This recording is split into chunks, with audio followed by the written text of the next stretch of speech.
సంవత్సరానికి 5 సంవత్సరాల్లో 2 లక్షల రూపాయలు. ఆయన ఇచ్చేదంత 10,000, గుంజేదంత ఒక లెక్కర్లో సరిపోతుంది మొత్తం దోచుకోవడం. ఇంకో పక్క మీరు చూస్తే ఇసుక నుంచి తైలం తీసే అవినీతి పరులు వీళ్ళు. ప్రజలారా మిమ్మల్ని అందరూ అడుగుతున్న ఇసుక దొరుకుతా ఉంది మీ ఊరిలో? ప్రొద్దుటూరులో ఇసుక దొరకతా ఉందా? ఇంకా భయపడుతున్నారా మీరు? ధైర్యంగా చెప్పండి. దొరకలేదు, రేట్లు పెరిగాను, చేలిపైకెత్తండి. ఇది తప్పుడు విధానం అని వాళ్ళు గట్టిగా చెప్పట్లు కూడా నిరసన తెలియజేయండి.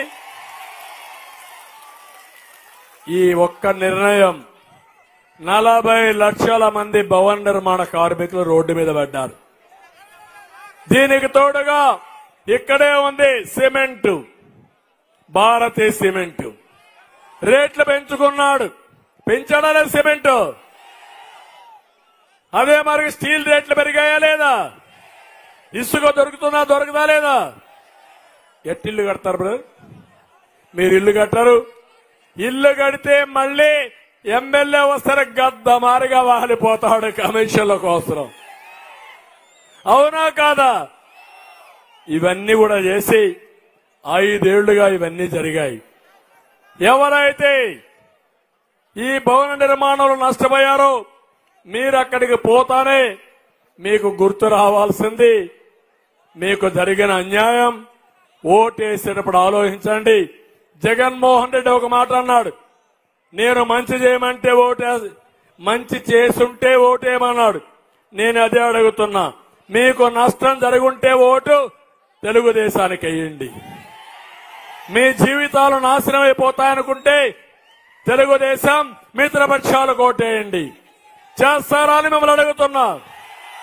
మీరు, మీ భార్య, పిల్లలు, ఇంట్లో పెద్దలుంటే పెద్దలు ఆలోచించండి.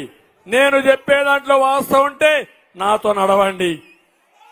నేను ఈ రాష్ట్రాన్ని రాతి యుగం వైపు కాదు, స్వర్ణ యుగం వైపు తీసుకుపోతానని మీ అందరికీ హామీ ఇస్తున్నా. ఇంకో పక్క ఇప్పుడే చూపించారు మా తమ్ముళ్ళు గంజాయి. నేను చెప్పా, గంజాయి విపరీతంగా పెరిగిపోయింది. ఇంకో పక్క ఇప్పుడే తమ్ముళ్ళు, ఇది అన్నిటికంటే ముఖ్యమైన విషయం. ఎమ్మెల్యే వేరేగా వద్దాం.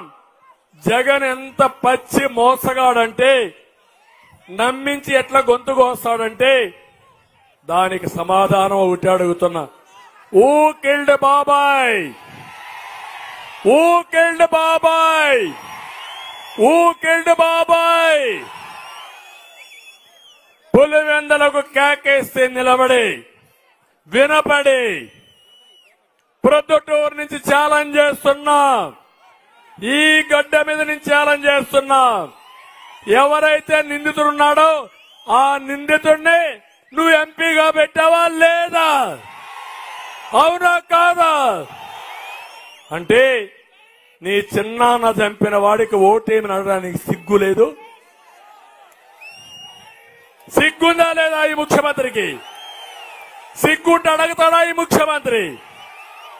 అంటే ఎలాంటి వాడంటే నిందితుడిని రక్షించుకోవడానికి బాధితులపైనే కేసులు పెట్టాడు, కూతురుపైన కేసులు పెట్టాడు. ఆ అమ్మాయి అడుగుతా ఉంది, మా నాన్నను ఎవరు చంపారో ప్రజలకు తెలిస్తే ఆయన చనిపోయి ఎక్కడున్నా ఆత్మకు శాంతి కలుగుతుంది. జగనన్న అనుబంధాల గురించి మాట్లాడుతున్నావు. చిన్నాను చంపితే బాధ లేదా నీకు? 5 ఏళ్లయింది, నన్ను మోసం చేస్తావని అడిగే పరిస్థితి వచ్చింది. ఏమంటారు తమ్ముళ్ళు మీరందరూ? నిందితుడిని కుడి పక్కన కూర్చొని పెట్టుకొని కలియుగం అని మాట్లాడతావు నువ్వు. అదే కలియుగం. నిందితులకి అండగాసి సిబిఐ పైన ఒత్తిడి పెంచి సిబిఐ ఆఫీసర్ల పైన కేసులు పెట్టి ఆ కుటుంబాలన్నీ కూడా హెరాస్ చేస్తూ మళ్ళా నమ్మతారని ఇక్కడికి వచ్చి మీ అందరితో ఇలాంటి తప్పుడు మాటలు మాట్లాడుతున్నాడు. నేను అందుకే